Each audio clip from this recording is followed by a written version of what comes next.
कब पता चला था कि आपकी बेटी को ब्लड कैंसर है? बेटी को ब्लड कैंसर हो गया था, इतना कागज हर जगह भटके, हर जगह, लेकिन बेटी नहीं बच पाई। 5 लाख ब्लड कैंसर में लग गया, लेकिन बेटी नहीं बच पाई। 3 महीने पहले पता चला और 3 महीने बाद वो मर गई, सही इलाज नहीं मिला। पूरा दिन साथ में रहती थी, साथी थी, और पटना तक जाना एक लड़की होकर के बीमार हालत में। ये जितने भी व्यूअर्स देख रहे हैं या नेता मंत्री या फिर कोई अधिकारी ये वीडियो देख रहे हैं, तो बस मुझे इतना बता दीजिए कि अगर कोई गरीब आदमी का बीमारी बड़ा हो जाए, ब्लड कैंसर हो जाए, कैंसर हो जाए, तो क्या उसका सरकारी अस्पताल में इलाज बढ़िया हो पाएगा? जवाब दीजिए ना। क्या हुआ था आपकी बेटी के साथ? ओकरा पहले कुछ नहीं ले, तबियत खराब है एक दिन अचानक। तबियत खराब है तो ओकरा गाँव डॉक्टर सब देखलिए, ओकरा पानी तानी चढ़ेलके, सुइया लगेलके, तबियत ठीक नहीं है तो कहलके एकरा की कहै छै गहा भए गेलै, ओहो अथी कहै छै हार दिएली, तो गहा वाला सिया दिएलिए, ओकरो सुधार नहीं है, ओकरा ले गेली पूर्णिया, ओतऽ ठहरले एकरा फलना बीमारी जिसको लेके जाइए बम्बई। कौन सा बीमारी? नाम नहीं बताया हम लोग को, वो फूफा थे, हम लोग को तभी नहीं बताया कि इसको ब्लड, सीधे बताया कि इसको लेके भागिए कहीं बम्बई या दिल्ली, पटना। हम लोग को पता नहीं था तभी को क्या हुआ, इसको नहीं हुआ, घर लेके आए उसको। अच्छा, आपकी बेटी सीटेट की अभ्यर्थी भी रही थी, ठीक है, टीचर बनना चाहती थी, बच्चों को पढ़ाना चाहती थी, और उसको ब्लड कैंसर हो गया और वो अब इस दुनिया में नहीं है। कब पता चला था कि आपकी बेटी को ब्लड कैंसर है? आप प्रीति के पापा हैं? हाँ, पापा। और आप प्रीति की मम्मी हैं। जब प्रीति कैसी बेटी थी? सीटेट की अभ्यर्थी थी, और कितना बार वो स्ट्राइक, जितना भी यहाँ पे पीछे लड़के दिख रहे हैं सब लोग सीटेट बीटेट अभ्यर्थी हैं यहाँ पे, हम अररिया जिला में हैं, और वो लड़की बहुत होनहार थी, नौकरी की मांग कर रही थी, कंटिन्यू सरकार से मांग कर रही थी, लाठी डंडा भी खाई है, लेकिन सरकार नौकरी भी नहीं दी। सरकार की लापरवाही के कारण वो लड़की गई है। सरकारी अस्पताल नहीं है यहाँ बढ़िया, अच्छे डॉक्टर नहीं है यहाँ पे। हम सिर्फ अररिया जिला की बात नहीं कर रहे हैं, हम भागलपुर की बात कर रहे हैं, हम पूर्णिया की बात कर रहे हैं, अगल बगल जितना जिला यहाँ पर अच्छे डॉक्टर नहीं है, तभी ब्लड कैंसर से एक बेटी की जान चली गई है, वो भी होनहार बेटी की। काका क्या हुआ ये बताइए। वही तो पटना ले गया उसको यहाँ से। कब पता चला कि आपकी बेटी को ब्लड कैंसर है? वही जितिया पर्व के बाद, जितिया जो होता है ना, जितिया पर्व, उसी के यही बाद। साल? हाँ, जांच उच कराए यहाँ से नहीं, बाद पूर्णिया ले गए, पूर्णिया से फिर जस्ट उसी के बिहान होकर चले गया पटना। हाँ, पटना में कौन हॉस्पिटल में इलाज चल रहा है? Mahavir hospital, Mahavir cancer hospital जो है, कैंसर हॉस्पिटल। मतलब कागज पत्र मेरा पूरा है, देखिए। अच्छा, तो वहाँ पे डॉक्टर क्या बोले? रुकिए दिखाते हैं। कागज नहीं दिखाइए काका, पहले बताइए डॉक्टर क्या बोले। डॉक्टर तो बोला कि जांच किया, जांच करने के बाद उसको फिर बोला कि लड़की है, ऐसा ऐसा कीजिए तो इसमें केमो तेमो चढ़ेगा, बाल ताल उड़ जाएगा। वही वजह से आयुर्वेदिक चलाने लगे उसको। आयुर्वेदिक 15-20 दिन खाया, अच्छा हो गया। आयुर्वेदिक कहाँ से चल रहा था? हरियाणा से। हरियाणा फिर गए लेके बेटी? हरियाणा लगे लेके। मतलब एक गांव के सिंपल व्यक्ति क्या करते हैं? पैसा वैसा कहाँ से आता है? मतलब खेती करते हैं या क्या करते हैं? खेती करते हैं। कितना कमा लेते हैं काका? अरे कितना कमाते हैं, खेती में कौन तारा है, और कर्जा उर्जा लिए गए, खराकाए इलाज के लिए। फिर आप हरियाणा गए बेटी को? हाँ हाँ हाँ हाँ। अरे जब जरूरी पड़ता है तो अपने सब व्यवस्था हो जाता है। अरे कर्जे लिए तो किसको बताएंगे कितना कर्जा लिए, आप दीजिए, देने वाला है कोई? सरकार के तरफ से कोई यहाँ पे मदद नहीं मिली, कोई अस्पताल की सुविधा नहीं मिली, कुछ नहीं मिला? कुछ नहीं। बेटी चली गई। हाँ हाँ, बेटी चली गई। जिम्मेवार किसको मानते हैं? अब क्या जिम्मेदार किसको कहें, सरकार का तो ऐसा व्यवस्था है कि क्या बोले। अंदर से तो बहुत दुखी होंगे काका। बहुत दुखी है। कितना उम्र हुआ था आपकी बेटी का? 22 साल थी। मात्र 22? हाँ, मात्र 22 साल। 22 साल की बेटी, बताइए कितना सपना रहता है बेटी को लेकर के एक माता पिता का। सब सपना टूट गया ना काका। हाँ। यहाँ पे जितने भी लड़के पीछे हैं देखिए, सब सीटेट बीटेट अभ्यर्थी हैं। इनका मोबाइल भी टूटा था, याद कीजिए, जब लाठी डंडा पड़ा था ये अभ्यर्थी पे तो इनका मोबाइल भी टूटा था, किसी का शर्ट फूटा था, और वही अभ्यर्थी अभी तक खड़े हैं। अच्छा, आपकी दोस्त थी, आप ही के साथ आप लोग स्ट्राइक करते थे, धरना प्रदर्शन करते थे, पटना में तो हमेशा मिलते थे आप लोग? जी, हम लोग के साथ एक्टिव मेंबर में सीधा अररिया जाना हो, बीआरसी रानीगंज जाना हो, हमेशा बढ़ चढ़ के हिस्सा लेती थी। लेकिन ये हम लोग उससे कभी ये नहीं बोल पाई कि हम इस बीमारी से गुजर रहे हैं। क्योंकि हम लोग को लगता था कि ये हम लोग के साथ छुपा रही थी कि हम लोग का आंदोलन कमज़ोर ना पड़ जाए। तो देखिए, हम लोग तो बस इतना चाहते थे कि हम लोग का जो मांग है वही पूरा किया जाए। अभी आज एक शिक्षिका के रूप में रहती तो अपना बेहतर इलाज वो खुद से कर सकती थी। सरकारी व्यवस्था इतना लचर है, शिक्षा और स्वास्थ्य दोनों ही आरजेडी के कोटे में है अभी। और माननीय डिप्टी सीएम अभी स्वास्थ्य मंत्री हैं, और स्वास्थ्य मंत्री हैं, देखिए हमारे साथी का देहांत हो जाता है किस कारण? कैंसर से। कैंसर के कारण, कैंसर के इलाज नहीं है। आपने कहा सुमित गरीब आपने कहा कि बिहार में स्वास्थ्य व्यवस्था कमजोर है, लेकिन वो आप लोग के लिए कमजोर है, इनके लिए कमजोर है, मंत्रियों के लिए थोड़ी ना कमजोर है। वो तो चले जाएंगे दुबई, चले जाएंगे। डिप्टी सीएम के पिताजी को अभी ऑपरेशन करवाना था, कहाँ गए? सिंगापुर लेके। हम लोग की उतनी हैसियत है, औकात है, हम लोग गरीब मजदूर के बेटे हैं, इसीलिए शिक्षक बनना चाहते हैं। हम लोग का औकात है सिंगापुर इलाज करवाए। आज इनके पास उतना पैसा रहता तो ये सिंगापुर में क्यों नहीं इलाज करवाते? आज बेटी इनकी जिंदा होती, अपने परिवार के बीच होती। लेकिन हम लोग का लचर व्यवस्था जो है, शिक्षा और स्वास्थ्य दोनों लचर व्यवस्था, इसीलिए हम लोग ऐसे ही मर रहे हैं। इससे पहले 27 था, ये 8वां मौत है। देखिए, सिस्टम मर चुकी है पूरी। अभी बिहार में उप मुख्यमंत्री तेजस्वी यादव को बना दिया गया है। उन्होंने कहा था कि जब बिहार के मुख्यमंत्री हम बन जाएंगे, सत्ता हमारी आएगी। हालांकि मुख्यमंत्री तो नहीं है, लेकिन बहुत वादे किए थे कि बिहार की स्थिति को हम सुधार देंगे। युवा है, यूथ है, समझेंगे युवाओं की परेशानी, लेकिन ऐसा कुछ नहीं है। तेजस्वी यादव रात में जाते हैं पीएमसीएच, तेजस्वी यादव जाते हैं सरकारी अस्पताल में, रात में भ्रमण करते हैं, चुपके से जो डॉक्टर है उसको पकड़ते हैं कि भैया तुम टाइम पे क्यों नहीं आए, तुम समय पे इलाज क्यों नहीं कर रहे हो। ये सिर्फ और सिर्फ पब्लिसिटी है, पब्लिसिटी के अलावा यहाँ पे कुछ नहीं है। अगर पब्लिसिटी नहीं होता ना, तो एक बार पटना से चलकर अररिया आते, पूर्णिया जाते, भागलपुर जाते कि यहाँ पे सरकारी व्यवस्था क्या है, सरकारी अस्पताल की व्यवस्था क्या है, शिक्षा की व्यवस्था क्या है। बिहार से पटना में सीमित नहीं रह गया है, या पटना के अलावा बिहार में बहुत सारी चीजें हैं और बहुत जिला है। एक बार घूम के देखिए तेजस्वी यादव। अगर नहीं समझ आ रहा है तो एक बार हमसे संपर्क कीजिए, हम बताएंगे कि बिहार में पटना के अलावा और कहां कहां परेशानी है। आप लोग साथ में हमेशा धरना देते थे, आप लोग जॉब की मांग करते थे, हमेशा खड़े रहते थे।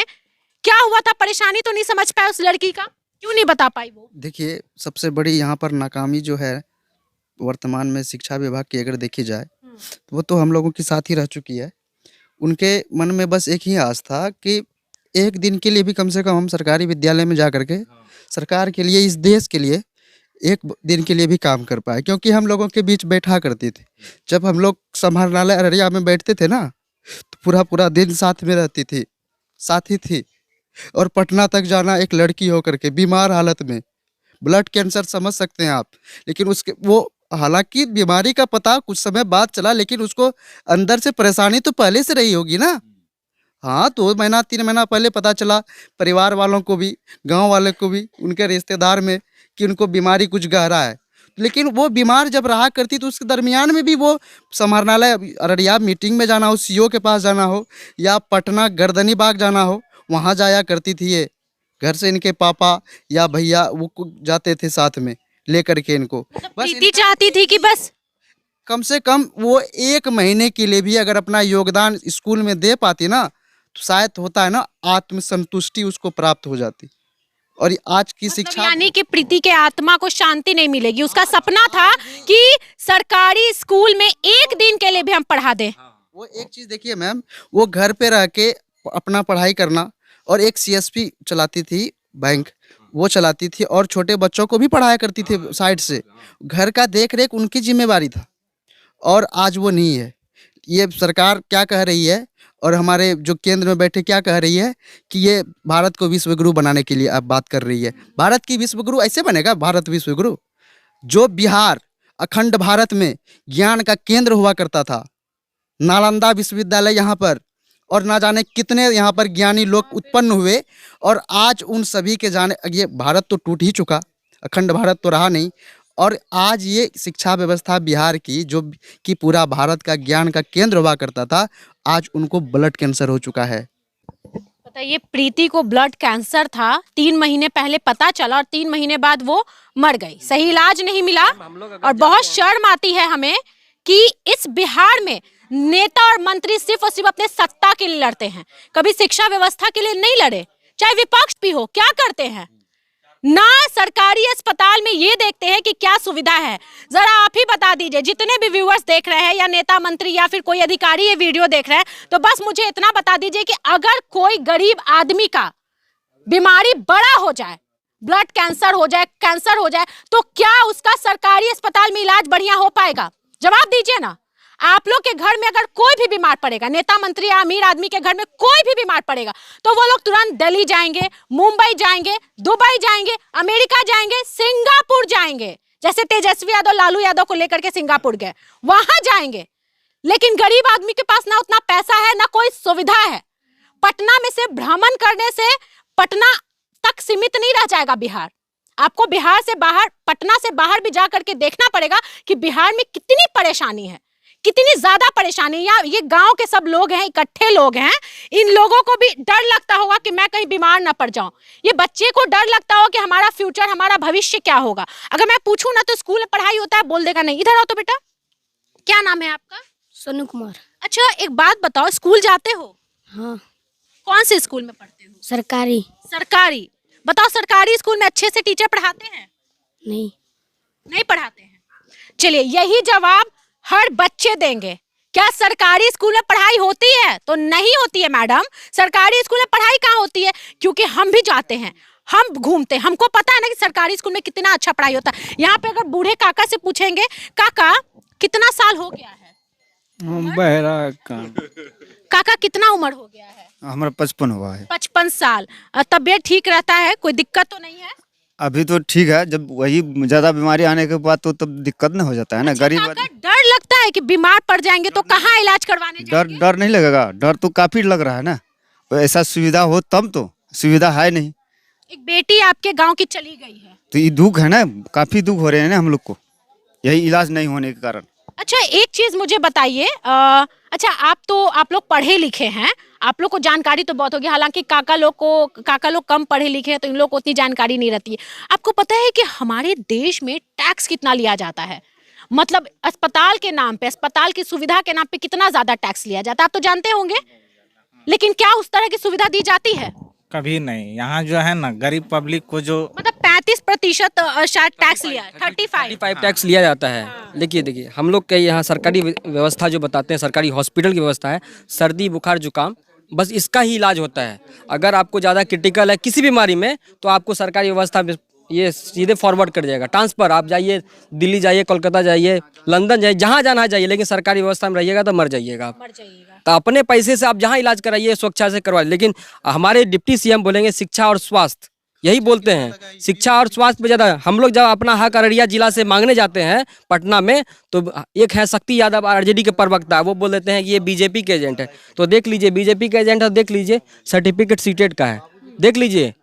अगर आप अपना हक मांगने हम अररिया जिला से पटना पहुंचते हैं तो ये हम एजेंट हो जाते हैं बीजेपी के। तो भैया जब विधानसभा में आप यहाँ आते हैं तो किसका एजेंट रहते हैं?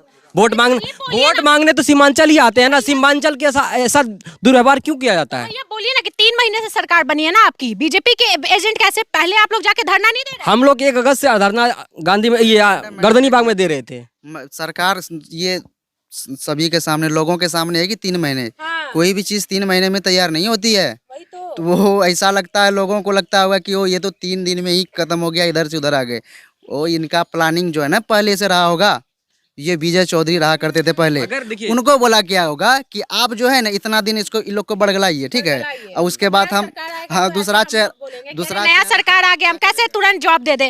वेट करो ना भैया। जिंदगी के साथ कैसे खिलवाड़ किया जाता है अभ्यर्थियों के साथ, 3 साल से यही खिलवाड़ बिहार सरकार से सीखिए, बिहार सरकार से सीखिए कैसे अभ्यर्थियों के साथ खिलवाड़। 3 साल कम टाइम नहीं होता है, आप सप्ताह से इधर हो जाते हैं, पक्ष से विपक्ष हो जाते हैं। लेकिन हर जनवरी दिसंबर जैसे आएगी, नई उम्मीदें के साथ शिक्षक बहाली 2.5 लाख, 20 में वही 2.5 लाख, 21 में वही 2.5 लाख, 22 में भी वही। अभी पेपर में कल का पेपर देख लीजिए, वही 2.5 लाख। लेकिन हम लोग की नियुक्ति सिर्फ पेपर में होती है, जमीन पे नहीं होती है। और एक लड़की सीटेड की अभ्यर्थी जॉब मांगते मांगते इस दुनिया को छोड़ के चली गई। कैंसर हो गया था, ब्लड कैंसर, जिसका इलाज सरकार के पास नहीं था। और दोस्तों, सरकारी अस्पताल के नाम पे, सरकारी सुविधा के नाम पर, सरकारी इलाज के नाम पर 35% टैक्स व्यक्ति से लिया जाता है, जो एवल होता है।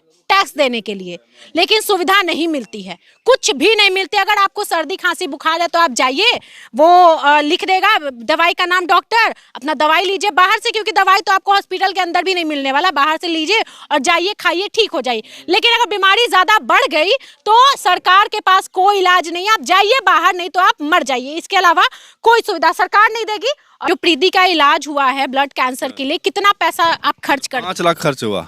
5 लाख खर्च? 5 लाख खर्चा हुआ। 5 लाख ब्लड कैंसर में लग गया, लेकिन बेटी नहीं बच पाई। अब मुझे ये बताइए कि इनके पास ना इनकी बेटी रही और ना सरकारी सुविधा रहा और ना पैसा रहा, सब चीज सरकार के कारण चला गया। और सिर्फ इसमें गलती सरकार की है।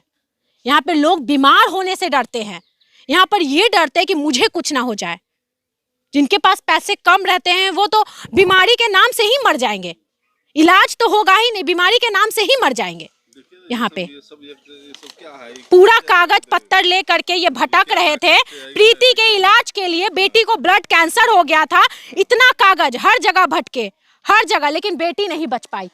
दोस्तों बहुत शर्म आती है कि हमारे बिहार में नेता मंत्री सिर्फ और सिर्फ अपने बारे में सोचते हैं। अगर ये जनता के बारे में सोचते ना तो हर जिले जाके भ्रमण करते और देखते कि सरकारी सुविधा, सरकारी स्कूल की व्यवस्था, सरकारी अस्पताल की व्यवस्था क्या है। नहीं समझ पाते हैं ये लोग, बस सत्ता के लिए लड़ते हैं, सिर्फ और सिर्फ सत्ता के लिए लड़ते हैं। सत्ता मेरी हो जाएगी, हम सब ठीक कर देंगे। ये हरिद्वार का है सर, ये हरिद्वार तक काका चले गए। गरीब आदमी अररिया बेटी की जान बचाने के लिए हर संभव प्रयास किया। जितना आदमी के पास पैसा नहीं होता, औकात नहीं होता, उससे ज्यादा चढ़ के वो सोच लिया कि हमको बेटी को बचाना है। सरकारी व्यवस्था तो मर चुकी है, तो अपने जैसा हुआ, जो व्यवस्था हुआ लेके, कभी हरियाणा, कभी हरिद्वार, कभी पूर्णिया, कभी पटना, हर संभव प्रयास किया गया, लेकिन बेटी नहीं बच पाई। दोस्तों आज जिम्मेदारी कौन लेगा इसका, ये बताइए। आज बेटी इनके घर में नहीं है, उनका बेटी ला सकते हैं?